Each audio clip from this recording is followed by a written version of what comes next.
God. Mike Tirelli with me today, lead singer of Holy Mother. Here, Long Island Talks, LongIsland.com. You know, Mike, I like so many things in our life, they come across social media, and I told you this off camera. I said I listened, 15 seconds, 30 seconds, I listened to the whole thing.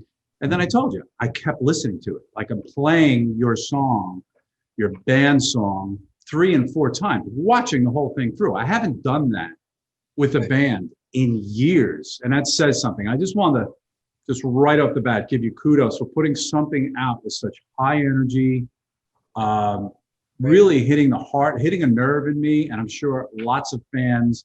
So kudos. And I just want to start the interview off just like that. I mean, it's just great stuff. That's great. That was this song that we just listened to is the title track for the new album called Face This Burn. And our intention was to blow people away as far as the energy and what's going on, what you're seeing in the video and all that. But it's a great way to start to get Holy Mother back on the map again. Mm-hmm. Take a 17-year hiatus. And with that said, I mean, this song, I think, says it all for the first song to be present as a video. So the name of the song? Face This Burn. Face This Burn. Think about that. Basically about all you, obviously there's a lot of, crazy stuff going on with COVID and all that. But basically everyone's got all these anxieties and sure up inside. And I feel Face This Burn, the way we write a song is the way we interpret it. But a lot of times people interpret songs the way they want it to be, which I like. And the way Jim Harris, the drummer and my partner, who writes most of my lyrics with me. And that's how we want to interpret it to the people when they listen to the song. And the energy is just like, if you notice, kick drum in the chorus. Oh, I noticed. Oh, yeah. Way. So cool. Very cool. 4 original members? Is that what I'm looking at?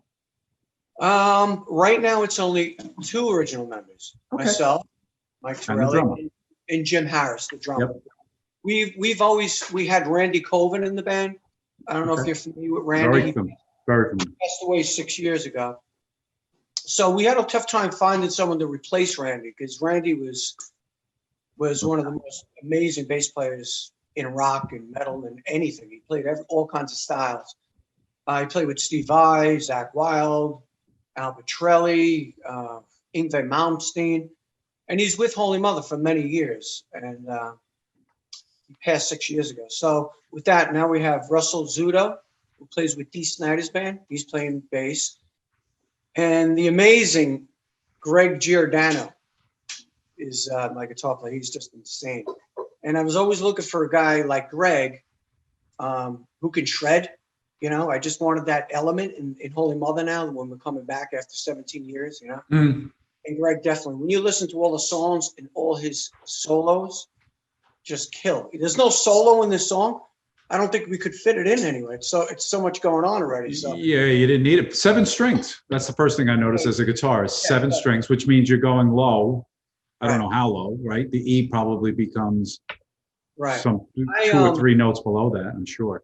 I write most or everything on the guitar. Okay. And then I give it to Greg, and he just does his thing with it, which is amazing. Let's go behind the scenes, behind the music on this particular video, which again is bringing you guys out after a 17-year hiatus. I love the setting. It's large. I feel like I know it. I didn't ask you ahead of time. Where was that taped? We actually did it about a month or 2 months ago. We filmed it in a very close friend of mine's garage. Oh, then I don't know. A lot of exotic. It's a private area. I really can't tell you the address. You don't have to. For a second, I thought it was out east. It might have been like Martha Clara's barn, and I'm sure you might have. Out east. It is out east. He owns a lot of exotic cars. He repairs them. Ferraris. I mean, you saw in the video, and a lot of people are watching. Are like, oh, the cars are great. What about us? No, but it's really cool. When we first showed up, we were like, wow, this is so cool. We're taking pictures, everyone. Then he had a couple of Harley Davidsons, and I took some pictures on that, and it was, Yeah, his name is Rocco Pasquale. very cool. So the video's directed. How long, bring us behind the scenes, in terms of this, was this a day shoot, 3, 4 cameras? It was only 2 cameras. Dominic Esposito, which his company's called DeVille Films. He actually filmed another video for me that's going to be out probably the end of January or so when the actual album comes out. And there was 2 cameras. He had himself and his son, like kind of, surrounding the area. And it was a day, we shot it in the day. Basically that was, basically he did what he's supposed to do. He's good at what he does. I'll tell you Very that. much so. Yeah. At first, we're going to have a conceptual video, not just us, which I really wanted to happen, but we were on a time schedule. The record company wanted it done on a certain time. And Dominic was pressured at the time to try to fit in all the conceptual footage. Gotcha. We filmed a couple of models, girls, and we tried to do it and, act it out. It just was not working for the time frame. So we just went with the live video for now. But we have other videos. We have 2 more coming out that are definite. A lyric video for a song called Love Is Dead. And No Death Reborn, which is total conceptual. It's amazing. We talk about the genre of the music you're playing. We're talking about heavy metal, right? We're talking about, some of the stuff that I grew up with, and you, I'm sure, is, for example, Ronnie James Dio, Judas Priest, Scorpions band that I feel offer the same type of energy that you're putting across, and that's awesome. I was so attracted to this because I'm saying, wait a minute, I thought these days were gone. You know what I mean? And they're not, and that's awesome. So again, I'm smiling ear to ear just seeing that. My question is this though: have they waned in America? Because I know that even Dee Snider has talked to me about, and he experienced great success over in Europe. And do you find that too, that they just won't let go of it? They love it? You see, Europe is very well rounded as far as music styles, and they love the classic bands. They love Judas Priest. They love Black Sabbath, Ronnie James Dio, all the bands that you just mentioned. With that said, America, I think, was coming around big time. I mean, if you go to like Jones Beach, had a lot of good metal and rock acts that I've actually witnessed over the last couple of summers. And I think America was really coming around with that. You see, the music like Faceless Burn has the elements of old school, but with the new school production. I'll get into that. I'll tell you who produced it big time, a guy named Kane Churko. Yep. But a lot of the other songs on the record too have more of a current kind of feel, But again, I wanted to reach the older fans that were asking about Holy Mother, where we were and what we were doing. I mean, they see me out with other bands like Riot. I sang with Riot for a while, toured everywhere. Japan, Europe, even America. Messiah's Kiss is a German band I'm still in, that we've done lots of festivals and touring.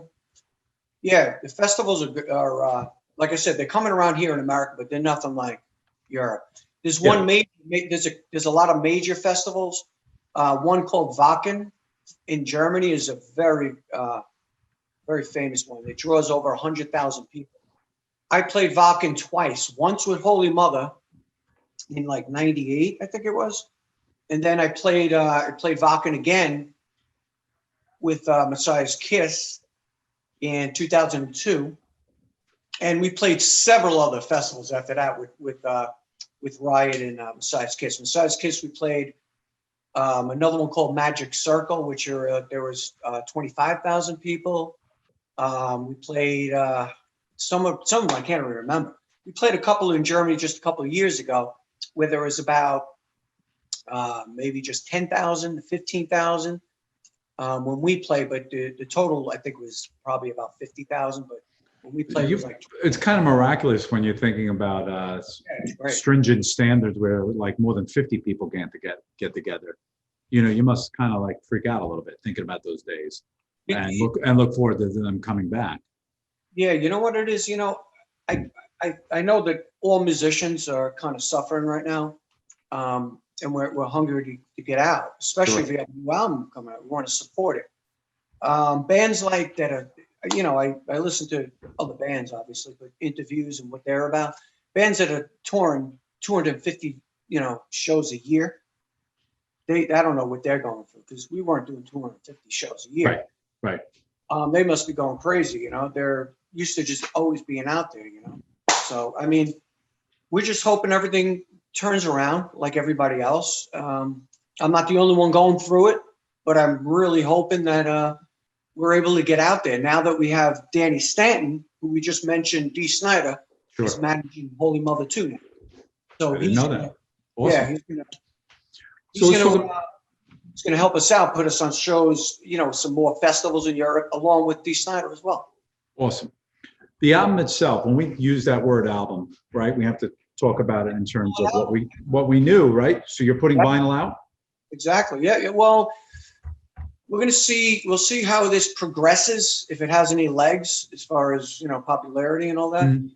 And eventually we're definitely going to put out, I would say we're going to put out a vinyl, some sort of vinyl. The merchandise is very important in hard rock and heavy metal. If you notice our logo now, the new head or whatever you'll see. Yep. I think people are going to want to get involved, wearing it. So in addition to the album that you may put out, you're going to digitally place on Apple Music, Spotify, and the usual. And that won't, and by interviewing other artists, I know that doesn't pay nearly what an album profit margin would pay. We know that. So you make up for it in touring and merchandising. And that's the whole idea. Branding, merchandise.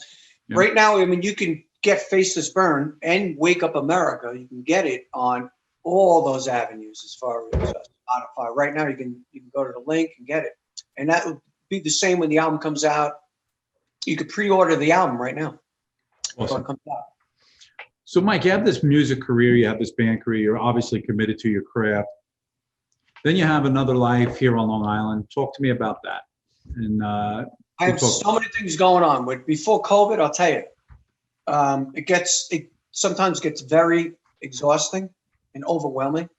I do several things. I'm in a wedding band called Entourage, an 8-piece band where we were doing, when we 70 gigs a year, then we were down to about 40 or so, and that was always the weekends.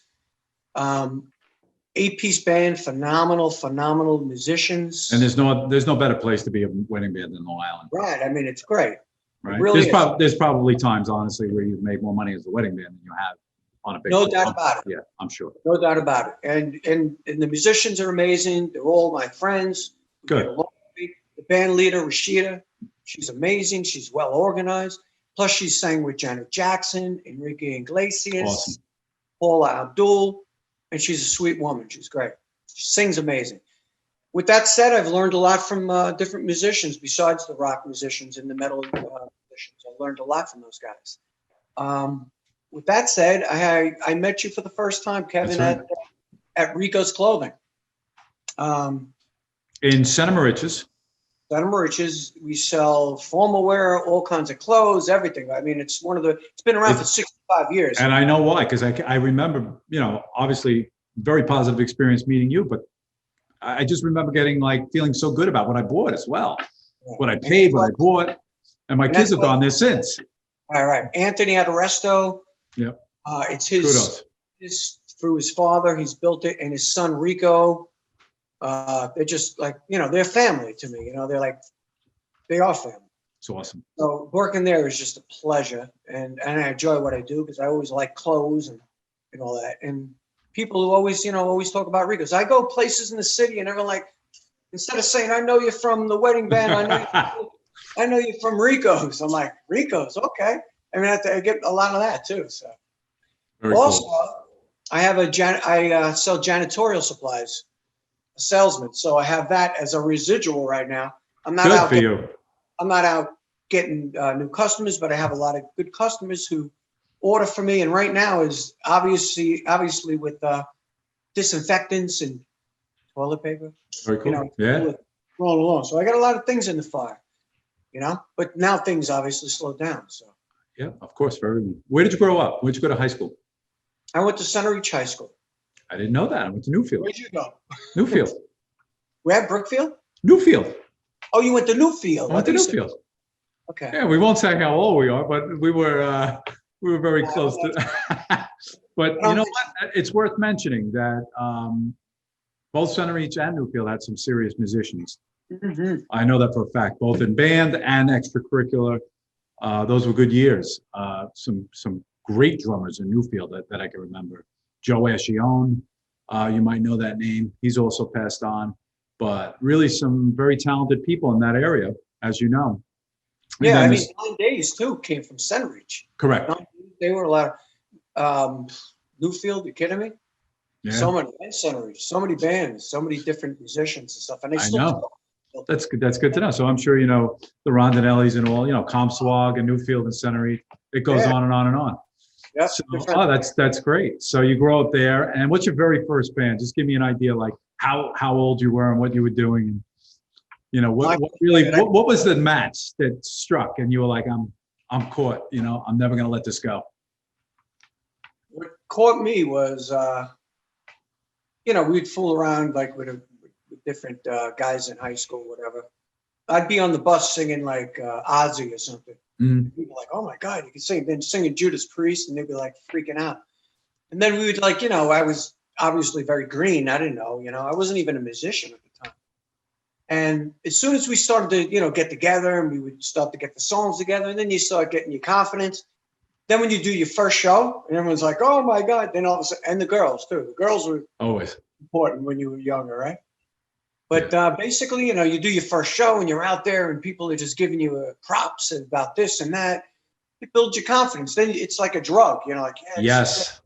that's why musicians, you can never get away from that, you know, and try to fill that void. You know, a lot of people get, you know, hooked on stuff like that, which is a terrible thing. So when you threw this video up, right, and guys that are really close to you and know you, but didn't know you were working on this, what are some of the things? I'm sure you got text messages and this, that, and that.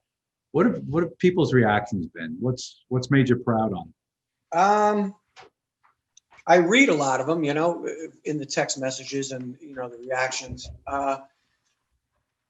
You know, our intention was obviously to make people really excited about the new stuff. As far as I've gotten a lot of positive responses. I mean, are you getting people that's like sort of what I said, like, you know, thanks for holding the torch and going forward. You know, that's what I feel. You know, it's funny. You know, because you could have mucked it up with something much more complicated, like you started to say, maybe, you know, overdo the video, or even the fact that, like, as a guitar player, I have to tell you, I didn't miss the fact the song didn't have a lead, not one bit. I know. So that's what I think I love about it. It's just the energy overall. Right. It's funny you say that, because the guitar player in our band is just amazing, and not to have a guitar solo in there is kind of crazy. But it's not like you're missing it. So Right. But yeah, I mean, Holy Mother's been around, but like I said, we took 17 years, whatever, apart. But when people hear it, like a lot of people from obviously Germany, because we're on a German label as well, and we've been pretty popular in Germany. But even like South America, they're so into the heavy metal, and they're like, "Thank God, Holy Mother's back!" And There you go. And they're back with a vengeance. They're back. You know, it's not like, you know, okay, it's pretty good, you know, but we came back and we. You mean business? Yeah, we killed it. So Wonderful. it's great. So I'm very satisfied, and so is Jim Harris too. I mean, you know, we believe in it. I believe in not only the one song, I believe in every song on this album. I can't wait to hear the next. I really do. And So right at this given point, are you waiting for the release of the entire album before you can listen to more tracks, or are you filtering them out? As far as I know right now, you can pre-order the album, which means you can't hear the rest. The only thing you can hear is I kind of like it that way. Wake Up Anticipation. Huh? I kind of like the anticipation, you know? Yeah. That's the best part.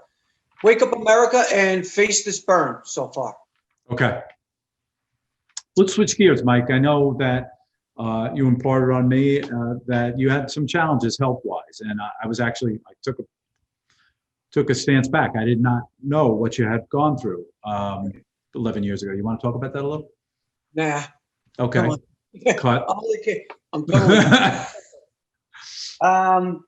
Yeah, it was a tough time. I mean, I was 11 years younger, and it was very it was kind of not expected for someone at, I think, where I was 40, 41 years old. Mhm. And to get something like that, and it was a tough time for everyone, my family, myself. I had stage 3 stomach cancer, which is the same diagnosis as Ronnie James Dio, by the way. But Ronnie just kept going and touring and just didn't take care of it. And he was, I think he's much older than I was. Mhm. Obviously, he didn't, he passed on. But, you know, with all the people around me, family, friends, and it was tough, you know, chemotherapy. Then they did I did chemotherapy that got me so sick. I mean, oof, that's the main thing that almost killed me was the chemo. And, you know, the doctors would say if you're experiencing some symptoms like skin rashes, burning, blah, blah, blah, I just kept going through it. And then Mhm. it got so extreme that I was actually in the hospital trying to recover from the chemo that almost killed me. Right. That said, we went back, whatever. Then I went back to my chemo lightly, you know, to ease back in. And then they did surgery, which was a full gastrectomy, which means they took my whole stomach out. So now I have no stomach. That's why I'm thin. The washboard stomach as seen in the video. Yeah, right. So with that said, I mean, it was tough. You know, they did the full gastrectomy. That's very tough. That's very tough. Yeah, I mean, I wasn't even, believe it or not, I was never too much concerned about if I was ever going to sing again or be as good. Because when you're sick like that, nothing matters. Nothing, that money don't matter. All you're worried about is one thing, just want to get better. Just want to get better. Get him back. So with that said, I mean, everything worked out great. Good. You know, after that part, actually, when I was done with the surgery, I went back on chemo, short stint. And they're like, yeah, you should up it as time goes on. I didn't. I was like, I don't want to ever go through that again. So with that said, I actually was offered a show in Las Vegas called Rockstar. I was still doing the chemo. And I'm like, I'm doing this show because it was in the making for 4 years. It never happened. So I went out to Vegas. They put me up. It was really good money. It was a cool show. Played with a bunch of rock stars were in the show that you would know from Guns N' Roses Mhm. and Slash's band now, Kiss, this. So we did that, and I would just do the show. It was like a 15-minute skit that I had to sing, and then it was 2 shows. And then basically I go back to my room and just rested all day. You know, I didn't have that energy, but I had the passion to, you know, get out and do that. To get back, sure. Right. Do they know why? Was it something was hereditary? Was it stress? Did they ever know why? They really don't know why. Okay. And it was not hereditary at It wasn't. all. Okay. As far as stress, definitely stress can bring on any ailment. It can bring on, you know, heart disease. It could bring on anything. I believe it was stress. I was very, very busy, very intense in so many things. I get very intense. Yeah, well, you know, I think a lot of Long Islanders are like that, right? We don't realize it. If you travel, and you do travel, you see that we live at a high rate of anxiety. We really do. It could I be think just, more so prevalent. right? You know what I mean? You're just Yeah. driving to work and dealing with your day. And I feel like you don't know that till you get outside and you go down south and you're like, what am I all hyped up about?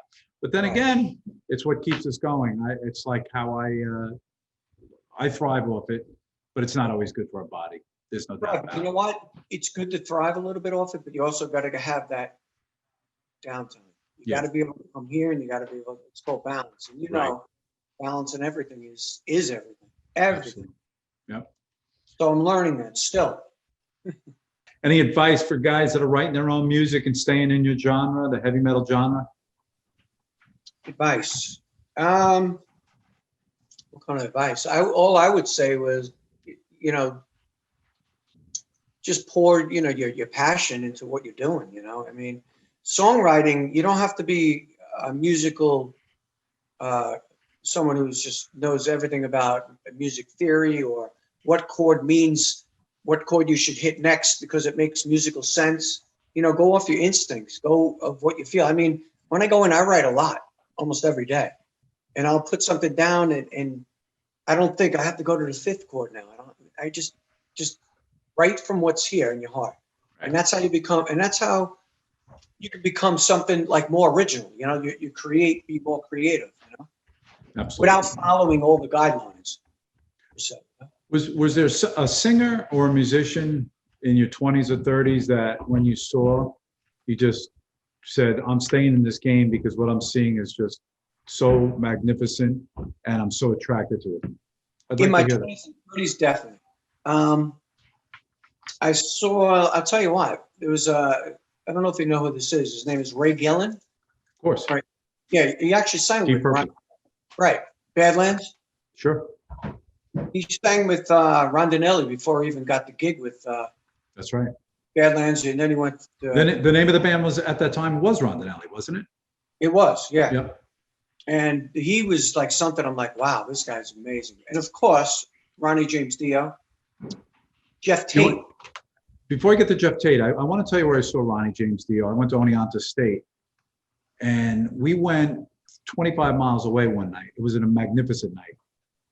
And we went to Delhi. It's a small little bar, and I was like right there with it. I think it was Elp at the time, but this would have been like 81, 82. You tell me who it was. It was one of the magnificent shows, small bar in Delhi, New York. I'm trying to think. Elf. Dio, I don't know if he was with Elf. But that was, yeah, that was before, right? Yeah, because I know he was with Rainbow in the 70s. If you remember, Long Live Rock and Roll, Man on the Silver Mountain. Right. So this is just something he took out in, you know, upstate New York, all over. He's from Portland, as you know. But it was such a high energy show. Yeah, I'm so glad I saw it. Yeah, he's amazing, amazing. Jeff Tate blew me away. I remember seeing him in Brooklyn, Lemoore, Warning record, and it was like, I couldn't even. I'm like, what the heck? How could the whole band was amazing, but his voice was just like incredible. Now that you got two Queensryche, you got Jeff Tate doing it, then you got Queensryche doing it, and Todd Latour does an amazing job. Yep. But you always got to give props to Jeff Tate because he's the one who created that style. Yeah. I mean, it's amazing what he did, and he did it so well. You know, there's so many singers. Coverdale, not so much live. I never saw him in his heyday, but on tape, he's phenomenal. I saw Judas Priest at the Coliseum 2 years ago. Blew my mind. Right there at the Coliseum. Really great. Yeah, you know what? Bruce Dickinson too. One of my first concerts, Iron Maiden. Yep. Oh, cool. And he runs around and and sings like he does. Amazing, you know. Yeah. And so, Mike, hopefully a couple of new fans have been had here at this talk today. Totally appreciate it. Where can people, keep in touch with the band, follow the band, follow you? You can follow me on Facebook, which is Holy Mother Band, and Instagram, the same. And YouTube, just Mike Tirelli. Very cool. And if we need an outfit, we go to Rico. If we need a wedding band, because a lot of people are going to get married in 2021, Entourage Band. Yep. Fantastic. If you need hand sanitizer, go to sidall.com. SIDHAL. There we go. I got everything. I want to thank you for joining us today. You want to buy that? You can buy that from me. Mike, I want to thank you for joining us today. Really, again, I was what's the word? Energized by hearing your song and then seeing the video. And I hope other people are. Let's end with another clip and let's enjoy it together. All right. Peace, brother. Thank you so much, Kev. All right, man. Thank you. Thank you so much.